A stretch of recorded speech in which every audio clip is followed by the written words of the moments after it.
tanpa adanya ilmu akan tertolak. Karena bagaimana mungkin kita bisa melaksanakan ibadah kalau tanpa dasar ilmu? Di ilmu ini yang menyebabkan kemudian ibadah kita akan diterima oleh Allah Subhanahu wa taala. Sehingga pantas kalau kemudian dalam Al-Mujadilah ayat 11 Allah menyatakan yarfa'illahu alladhina amanu minkum. Allah mengangkat derajat kepada orang-orang yang beriman di antara kamu, walladzina utul ilma darajat, dan juga orang-orang yang berilmu beberapa derajat. Allah angkat derajat orang yang beriman dan berilmu. Sini ada amanu wa utul ilma darajat, ya. Orang yang beriman dan orang yang menuntut ilmu. Artinya dua rangkai ini jangan sampai terpisah, ya. Dua komponen ini satu yang lain saling menyatukan antara iman dan ilmu. Adanya orang yang beriman tanpa dasar ilmu, ia akan ngacau, ya. Berilmu tanpa dasar iman juga tidak akan diterima, karena nanti tidak akan sampai kepada Allah Subhanahu wa taala. Jadi berilmu harus karena beriman, beriman harus karena berilmu. Dua-duanya satu rangkaian yang menjadi satu dan tidak bisa terpisah dengan yang lainnya. Ada satu kisah yang menarik, ya. Namun kisah ini sangat singkat Allah ceritakan dalam Al-Quran, yakni pertemuan antara Nabi Khidir dengan Nabi Musa alaihi salam. Ini tepatnya dalam Al-Kahfi ayat 66, ya. Di sana ada pertemuan Nabi Khidir alaihi salam dengan Nabi Musa alaihi salam. Kita banyak tahu, ya, bahwa Nabi Musa ini nabi yang sangat populer, nabi yang kisahnya banyak menjadi inspiratif. Adapun Nabi Khidir ini nabi yang memang banyak orang mengatakan sosok yang misterius. Al-Quran pun tidak banyak menceritakan tentang Nabi Khidir ini, karena memang dalam konteks keimanan kepada Rasul bahwa hanya 25 Nabi dan Rasulullah yang kita harus mengetahuinya. Dari Nabi Adam, Nabi Idris, Nabi Hud, Nabi Shalih, Nabi Ibrahim, Nabi Lut, sampai kepada Nabi kita Muhammad sallallahu alaihi wasallam. Dan dari 25 Nabi ini, Nabi Khidir tidak tercantum. Artinya bahwa Nabi Khidir ini bukan termasuk 25 Nabi dalam konteks keimanan kita kepada Nabi dan Rasul. Bahkan ada sebagian pendapat bahwa mengatakan Nabi Khidir ini bukan seorang nabi, tapi seorang ulama, seorang wali di zaman Bani Israel. Ada yang mengatakan seperti itu. Namun memang yang jumhur, pendapat mufasir secara jumhur, secara mayoritas memang mengatakan Nabi Khidir juga seorang nabi. Tapi memang keberadaannya itu tidak banyak diketahui oleh orang, sehingga dikatakan bahwa beliau sosok misterius. Dan memang dalam Al-Quran pun Allah nggak menyebut Nabi Khidir, ya. Dalam Al-Kahfi 66 ini Allah menyatakan abdan min ibadina. Tidak menyebut nama Khidirnya, tapi abdan min ibadina. Artinya bahwa Khidir ini termasuk hamba dari antara hamba-hamba kami, kata Allah. Sehingga namanya pun nggak tercantum. Kalau Nabi Adam, Nabi Idris, Nuh, Hud, Shalih, namanya jelas tercantum dalam Al-Quran. Tapi Nabi Khidir Allah menyebutkan dengan istilah abdan min ibadina. Itu hamba kami di antara hamba-hamba yang ada. Ada pula yang mengatakan bahwa Nabi Khidir ini masih hidup, katanya, ya. Ada 4 nabi yang disinyalir masih hidup sampai hari ini, wallahu a'lam bishawab, ya. Yang pertama Nabi Idris alaihi salam, yang kedua Nabi Ilyas alaihi salam, yang ketiga Nabi Isa alaihi salam, dan yang keempat Nabi Khidir alaihi salam. Ini Banyak riwayat yang mengatakan bahwa keempat nabi dan rasul ini sampai hari ini masih hidup. Wallahu a'lam bishawab. Nah, ini kisah yang diceritakan bahwa Nabi Musa pernah berguru dengan Nabi Khidir alaihi salam. Satu hari diceritakan dalam Al-Kahfi 66 ini, Nabi Musa sedang berjalan dengan seorang muridnya yang bernama Yusha bin Nun ya. Mereka berdua kemudian jalan di sekitar laut ya, di tepian laut. Di sepanjang pantai mereka berjalan. Kata Yusha bin Nun, wahai Nabi Allah Musa, ini kita berjalan sepanjang pantai ini sampai kapan? Sampai mana?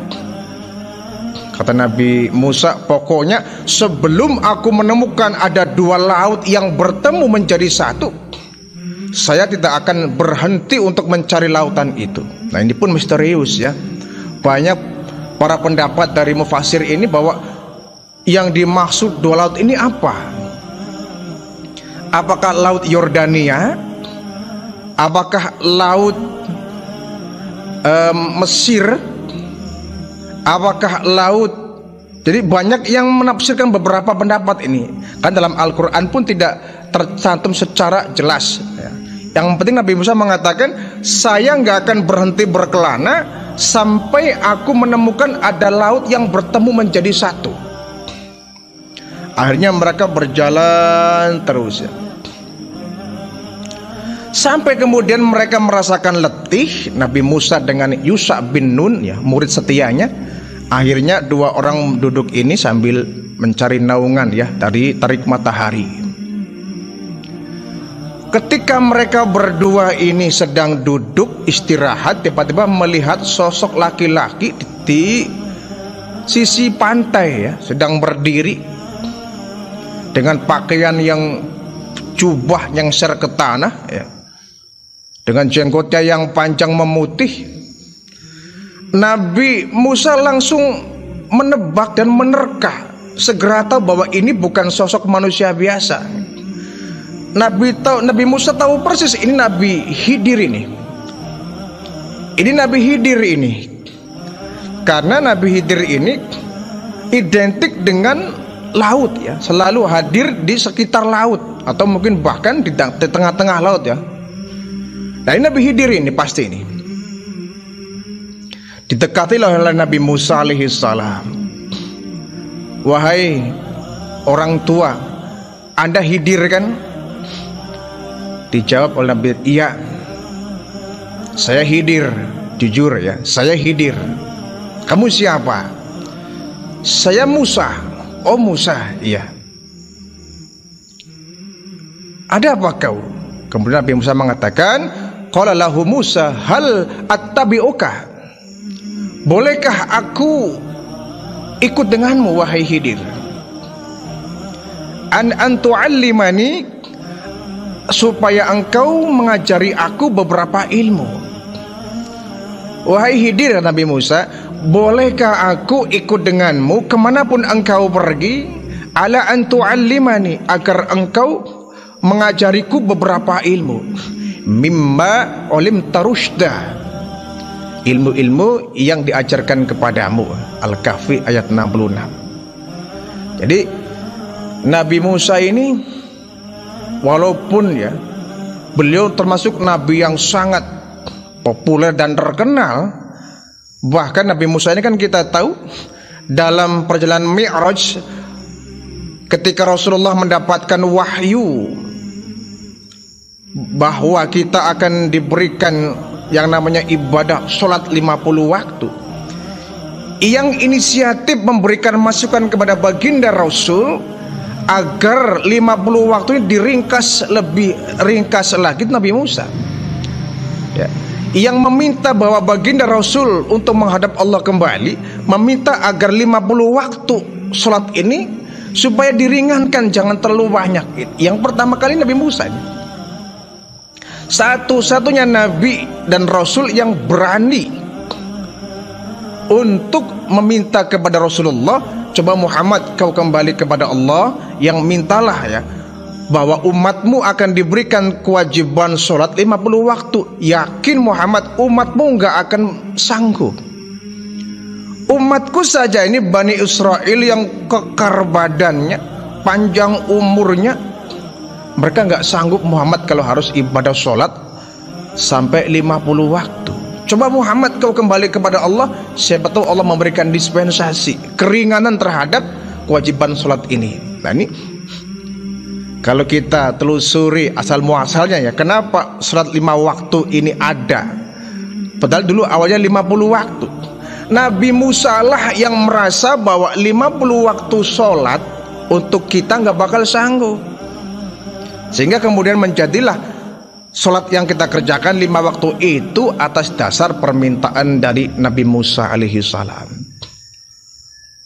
Namun beliau nggak merasa sebagai seorang yang besar ya. Buktinya bahwa Nabi Musa minta ya, ala antu'allimani, agar kau mengajari aku suatu ilmu, mimma ulim tarushda, ilmu-ilmu yang pernah diajarkan kepadamu.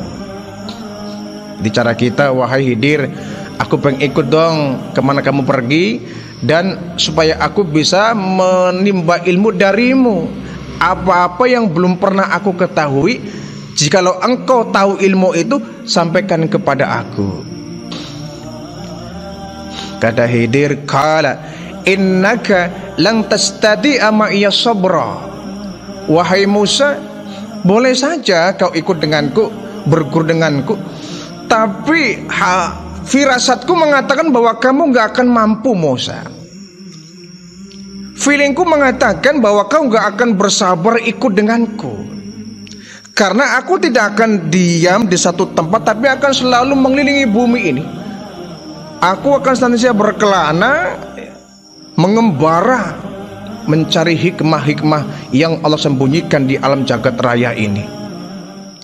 Iya, kata Musa, saya ikut denganmu ya, supaya kau bisa memberikan aku ilmu yang banyak saat kau berkelana. Boleh, kata Nabi Khidir, cuma aku merasa ada satu firasat bahwa engkau nggak akan sanggup Musa mengikuti aku.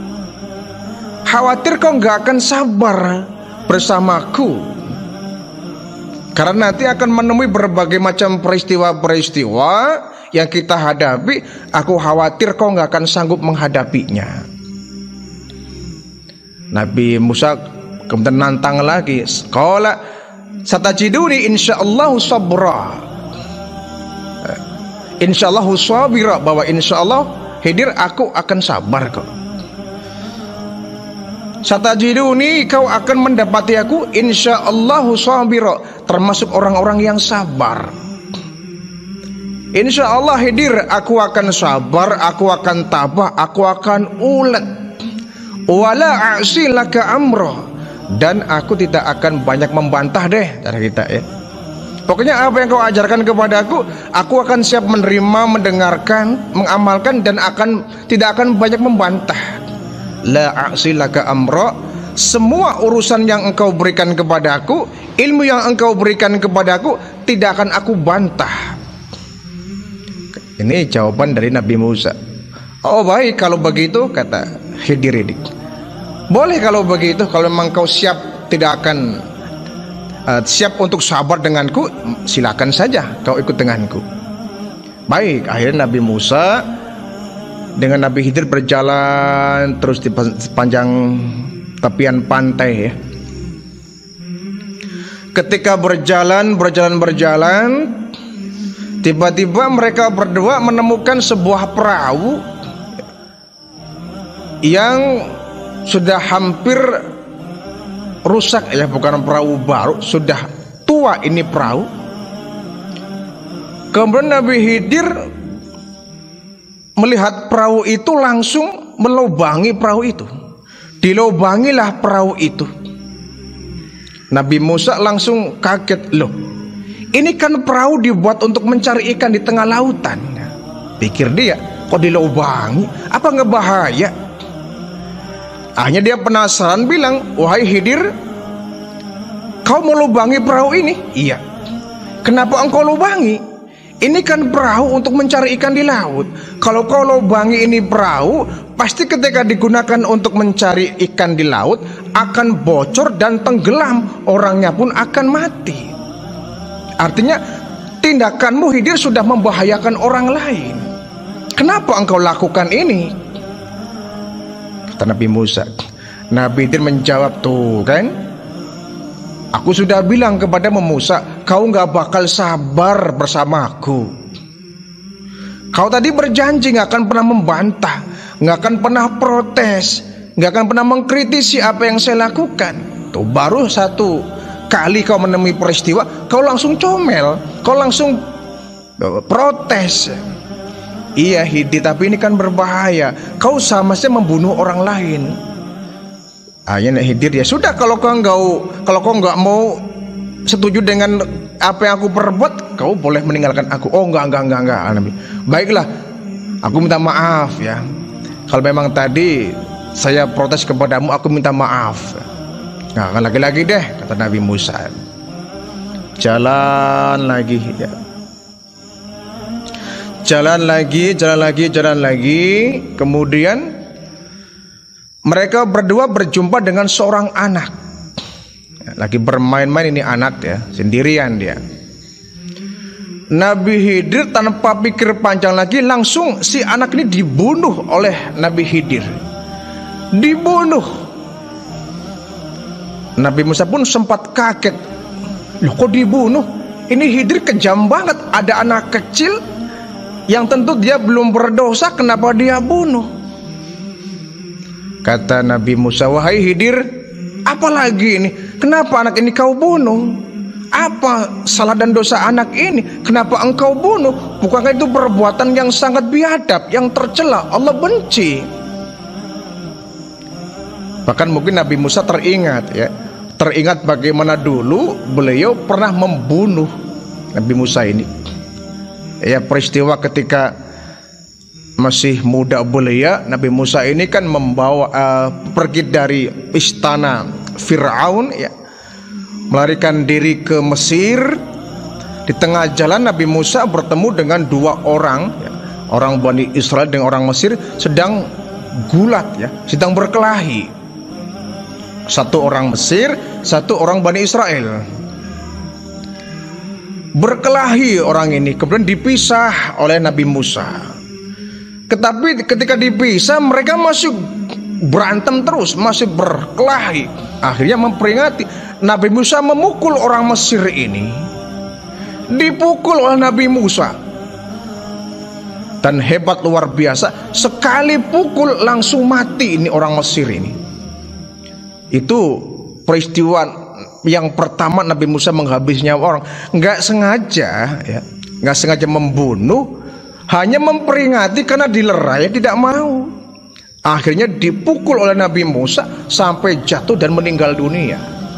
Sehingga mungkin teringat dan trauma Nabi Musa ini. Hai Khidir, kenapa anak ini kau bunuh?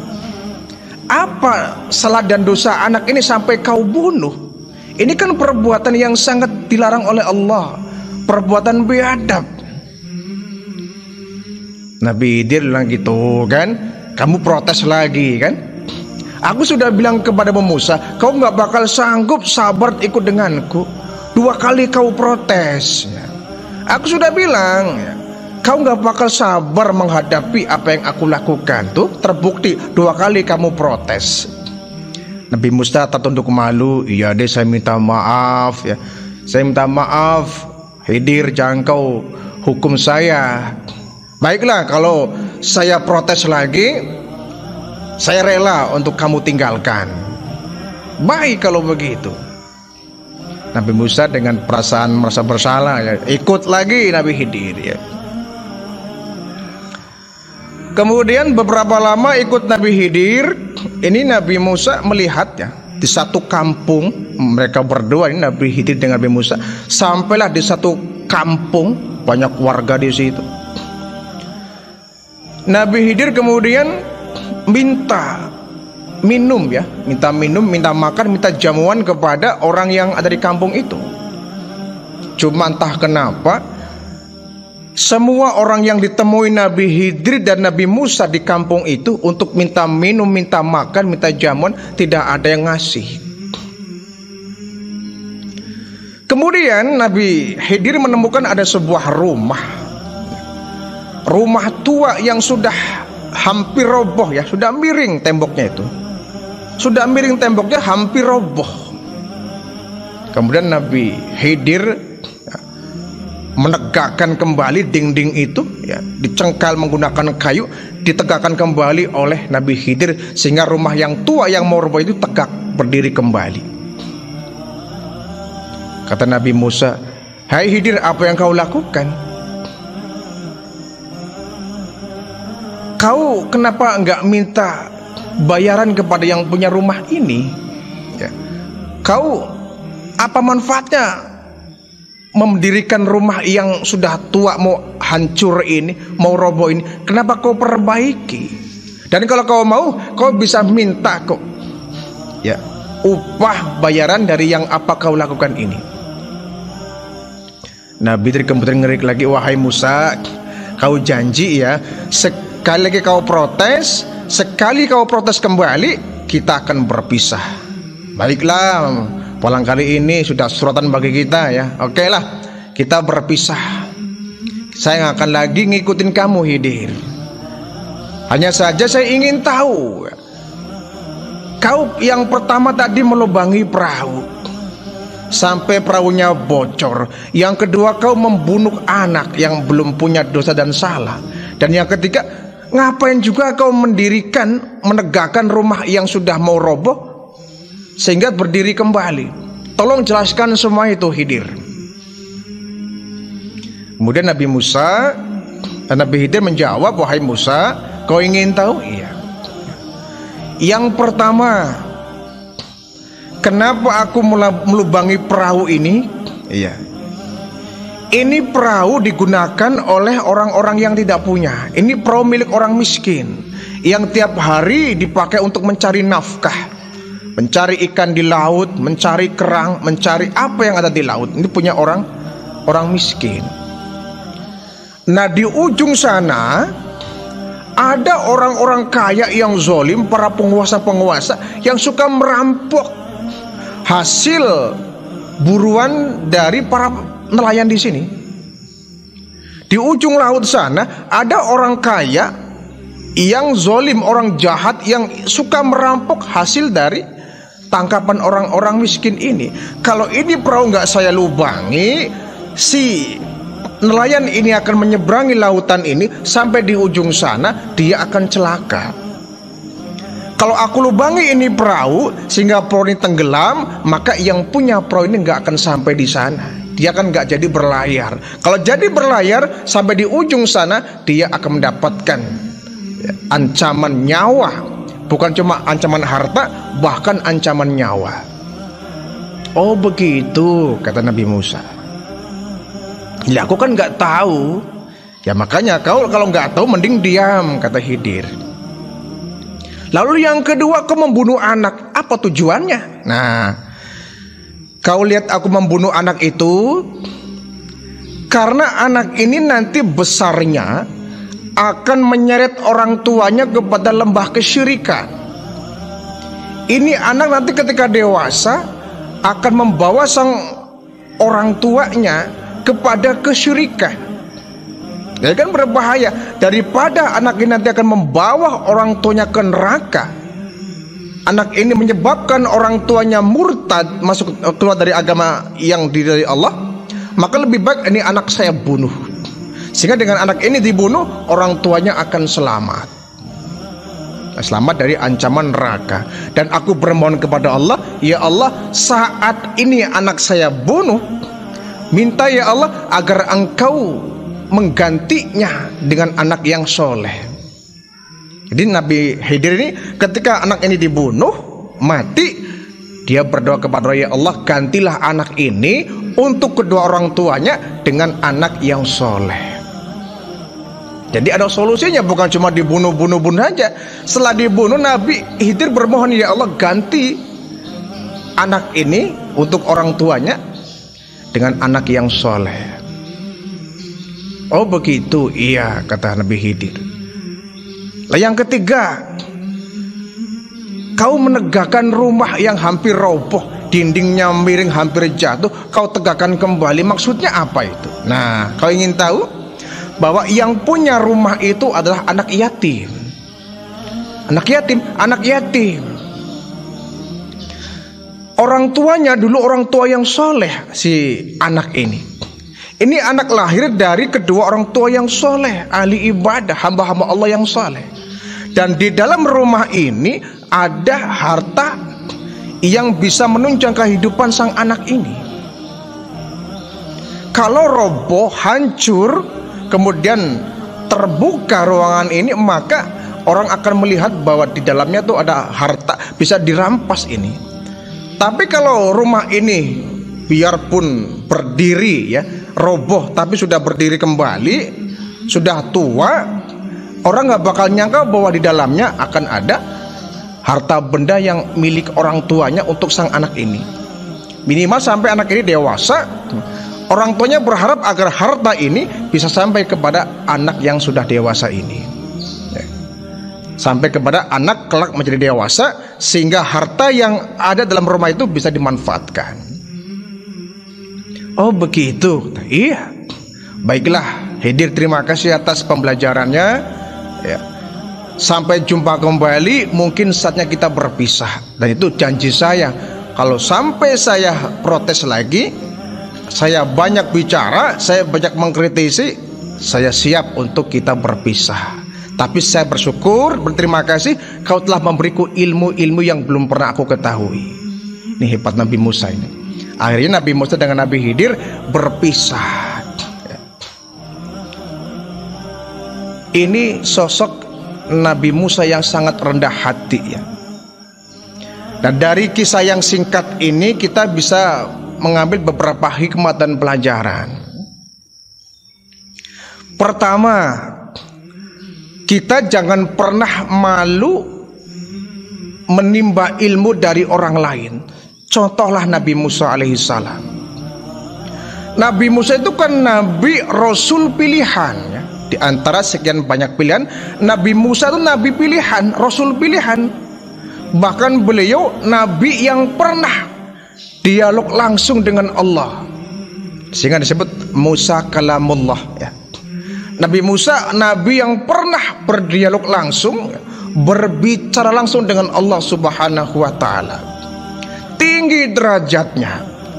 Dan tadi saya katakan bahwa yang menyebabkan umat Islam sekarang, umatnya baginda Nabi mengerjakan sholat 5 waktu yang awalnya 50 waktu, itu atas dasar inisiatif usul dari Nabi Musa. Nabi Musa merasa bahwa kelak umat Islam ini, seandainya umatnya Muhammad diberikan kewajiban sholat 50 waktu, nggak akan sanggup. Ya kalau kita bicara seandainya ya, seandainya Nabi Musa tidak memberikan masukan kepada baginda Rasul untuk minta diringkas 50 waktu ini, mungkin sampai sekarang kita mengerjakan sholat tuh 50 waktu. Kita bisa bayangkan lah ya, kita sholat 50 waktu kayak apa. Kita nggak bisa bekerja, kita nggak bisa berkumpul dengan keluarga, kita nggak bisa tidur lelap dan banyak ya, tidur kenyang, kita nggak sempat makan minum, nggak sempat mencari penghidupan. Kenapa? Sibuk dengan sholat 50 waktu. Baru pulang ke rumah azan lagi, baru pulang ke rumah azan lagi, baru pulang ke rumah azan lagi, bolak balik kita ke masjid. Oh, kita dikasih kewajiban sholat 50 waktu saja, banyak ke umat Islam yang tidak sanggup mengerjakannya, apalagi 50 waktu. 5 waktu saja banyak umat Islam di zaman sekarang yang mereka nggak sanggup. Ada yang 5 waktu hanya dikerjakan 2 waktu, maghrib isya, maghrib isya, maghrib isya ini. Disangkanya maghrib isya ini dikerjakan bisa mewakili sholat yang lain, padahal tidak. Baru 2 waktu, subuhnya mana, zuhurnya mana, asarnya mana. Jadi kenyataan bahwa firasat Nabi Musa itu benar, bahwa jangankan 50 waktu, 5 waktu pun banyak yang keberatan orang zaman sekarang. Ini Nabi Musa berani dia. Bahkan Nabi Musa pernah menampar malaikat maut, malaikat Israel. Ini luar biasa ini. Manusia mana yang sanggup berani menampar malaikat Israel? Ini luar biasa. Itu satu hari dalam satu kisah dalam kitab Turatul Nasyin juga ada, bahwa satu hari Allah memerintahkan malaikat Israel datang menemui Nabi Musa alaihi salam untuk mencabut nyawanya, karena memang sudah waktunya Nabi Musa meninggal dunia. Datanglah kemudian malaikat maut ini, Israel ini, atas perintah Allah menemui Nabi Musa. Sampai ketemu Nabi Musa, kata Musa, "Hai Israel, kamu mau ngapain ke sini? Mau apa kamu menemui aku?" Kata Israel, "Ya, aku datang menemui manusia yang gak ada lagi kecuali untuk mencabut nyawanya. Termasuk aku." "Iya." "Musa, aku diperintahkan Allah untuk mencabut nyawamu." Nabi Musa masa jengkel, dia nabi, dia rasul yang agung kan, mau dicabut nyawanya, nggak terima. Ini malaikat Israel ditampar karena memang wujudnya manusia ketika itu Malaikat Israel datang dalam wujud manusia menemui Nabi Musa, ditampar itu oleh Nabi Musa alaihissalam. Coba bayangkan tuh, hebat sekali sampai menampar malaikat Israel. Kita mampu tidak ini? Malaikat Israel datang kita tampar, nggak bakal mampu. Nabi Musa berani ditampar nih malaikat maut ini, Israel ini. Ketika ditampar, namanya malaikat kan nggak punya nafsu, nggak marah dia. Habis ditampar, malaikat Israel terbang menemui Allah ke langit. "Wahai Allah, kayaknya nih Musa bukan hari ini deh meninggal dunianya." "Kenapa emangnya?" "Saya mau cabut nyawanya." "Iya, kan perintahmu ya Allah." "Betul." Sampai di depan Musa saya mau nyabut nyawa, saya malah ditampar. "Iya." "Oh gitu." "Ya sudah, kau balik lagi ke Musa, kau pokoknya harus cabut nyawanya hari ini." "Baik ya Allah." Malaikat Israel datang lagi menemui Nabi Musa. Ketemu lagi Musa, "Kamu lagi Israel, mau ngapain kamu?" "Wahai Musa, kalau aku datang ke seseorang, ya pasti tujuanku ingin mencabut nyawa orang itu. Kau termasuk di antaranya. Kau berani nyabut nyawaku?" "Ya berani." "Silakan cabut nyawaku." Ketika mau dicabut nyawanya, ditampar lagi oleh Nabi Musa ini, malaikat Israel ditampar, ditempeleng oleh Nabi Musa ini. Ditempeleng, Israel lapor lagi kepada Allah, "Ya Allah, kayaknya ini Musa memang gak mau matiin rupanya. Kayaknya dia pengen hidup selamanya kali." "Kenapa?" "2 kali Allah sudah ditempeleng." "Kau ditempeleng juga?" "Iya." "Ya udah gini aja," kata Allah, "kau kembali temui Musa." "Iya." "Kau bawa seekor domba." "Iya." Nanti Musa disuruh menempelkan telapak tangannya di badan kambing ini, domba ini. Kalau ditempelkan ke domba ini, kemudian kamu hitung berapa lembar bulu domba ini yang kepegang telapak tangan Musa, itulah lamanya jeda waktu di mana kau kembali akan datang mencabut nyawanya. Israel datang membawa seekor domba, datang menemui Musa ketiga kalinya. Kata Musa, ente lagi mau nyabut nyawa saya lagi? Sok cabut, saya tempeleng lagi kamu. Tantang lagi Nabi Musa ini. Enggak Musa, kata Israel. Enggak apa? Enggak, saya peleng kapok sama kamu 2 kali tempeleng. Terus kamu kesini mau apa? Gini Musa, aku diperintahkan oleh Allah. Iya, ini ada seekor domba. Ya saya tahu ini domba. Lalu kata Allah, kau tempelkan telapak tangan ini ya di badan domba ini. Lalu bulu-bulu yang ketempelan tanganmu akan saya hitung. Kalau jumlahnya 1000 lembar, maka 1000 tahunlah usiamu ke depan. Kalau ya bulu yang kau tempel ada 50 lembar, 50 tahun ke depan lah kau akan meninggal. Oh gitu. Ketika dihitung ya banyak ya. Bulu domba ditempel oleh tangan Nabi Musa yang besar itu ya, lebar itu ya banyak. Sehingga Nabi Musa oleh Allah diperpanjang umurnya.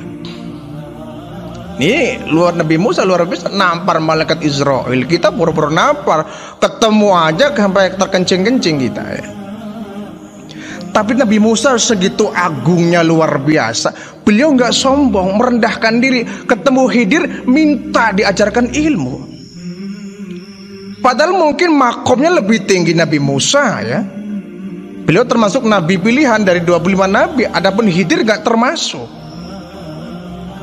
Beliau orang luar biasa, kekasih Allah ya, kalamullah, nabi yang pernah langsung berbicara dengan Allah. Tapi Nabi Musa nggak merasa sombong, nggak merasa tinggi hati, nggak merasa besar, mencari ilmu, minta diajari ilmu oleh Nabi Khidir.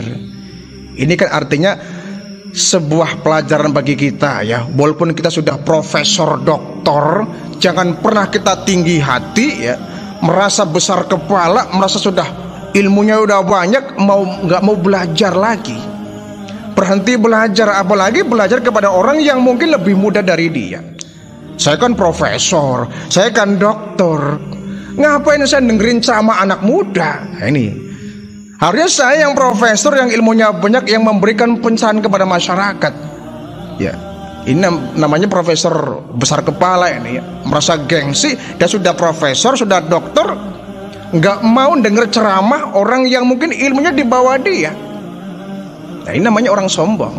Nabi Musa saja mau kok ya, mencari ilmu kepada orang yang mungkin secara makom lebih tinggi Nabi Musa ketimbang Nabi Khidir alaihissalam. Tapi itu tidak menyebabkan Nabi Musa kemudian angkuh dan sombong. Tetap beliau menimba ilmu dari orang lain, Nabi Khidir ini ya.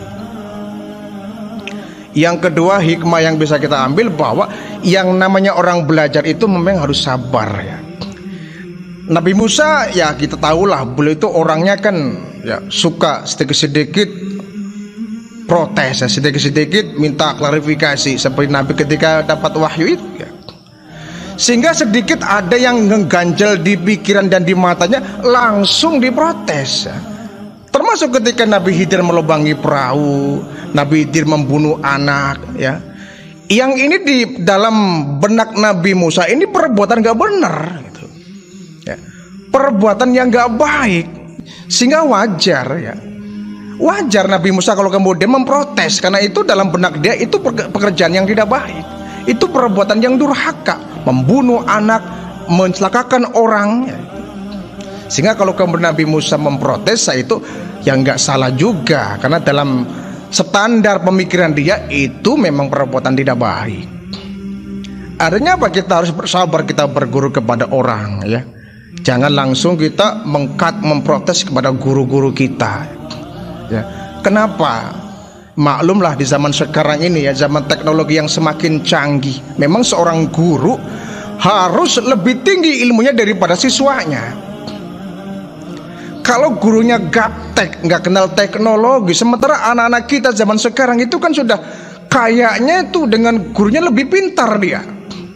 Apalagi dalam dunia internet, dalam dunia komunikasi, dia lebih banyak mengenal berbagai macam ilmu-ilmu yang mungkin gurunya nggak tahu.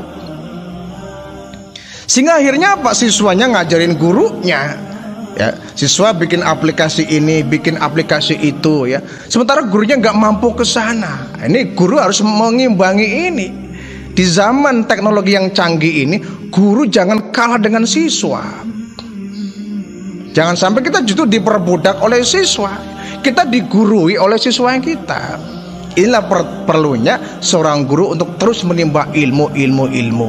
Mengingat bahwa di zaman sekarang ini anak-anak kita dengan autodidaknya bisa mencari ilmu di luar sana. Melalui jaringan internet mereka bisa berselancar di sana mencari berbagai pengetahuan. Kalau kita sebagai gurunya lamban, ya, hanya mencari ilmu di buku, dan itu buku lama, ya, buku yang sudah jadul, ya kita akan, mereka anak-anak kita sudah lari, kita masih jalan biasa. Lalu ketika seorang guru ini mengajari siswanya, tentunya siswanya itu lebih banyak tahu. Siswanya akan lebih banyak tahu, sehingga boleh jadi ketika sang guru ini mengajar, dia banyak diprotes oleh siswanya. Salah Pak, menurut artikel yang saya baca, wah, gurunya malah justru didikte oleh siswanya. Inilah harus, ya, tantangan bagi seorang guru dalam menghadapi era komunikasi yang semakin canggih ini, ya.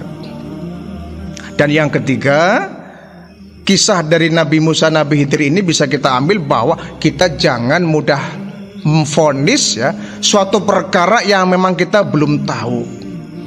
Nabi Musa, ya, dia langsung menganggap bahwa itu perbuatan yang tidak baik, padahal di balik itu memang, ya, ada tujuan-tujuan yang menyelamatkan jiwa orang lain. Artinya kita, kalau memang kita belum tahu duduk permasalahannya, kita jangan langsung banyak memprotes. Kita cari tahu dulu kenapa ini, ya, sebab-sebabnya apa, asbabun nuzulnya apa, asbabul wurudnya apa. Kita cari penyebabnya. Jangan langsung main cut, memprotes, menjudge yang akhirnya kita salah. Kita telusur dulu, kita analisa dulu permasalahan itu, ya. Kita analisa, kita deteksi dulu masalah ini seperti apa awalnya, ya. Jadi ini artinya apa? Kita sebagai orang tua harus bijak, ya. Jangan langsung menjas anak-anak kita, menjas orang lain, menuduh orang lain begini begitu, padahal belum tentu, ya. Jadi ketika memvonis sesuatu harus berdasarkan ilmu, harus berdasarkan kebenaran. Jadi kalau kita memvonis bukan karena kebenaran, kita akan salah. Inilah perlunya kita sikap hati-hati, sikap waro, sikap teliti terhadap berbagai macam permasalahan yang kita temui dalam kehidupan ini. Kalau kita gegabah dalam memvonis sebuah permasalahan, padahal kita belum menelusurinya, belum menganalisanya, belum mengklarifikasinya, maka kita akan salah. Kita akan dihindari oleh orang, bahkan ini orang gegabah ini, apa-apa serba langsung memvonis. Lihat dulu apa masalahnya, lihat dulu apa duduk perkaranya, jangan langsung menjas, ya. Sehingga ini yang harus kita tanamkan, sikap waro, ya, sikap kehati-hatian.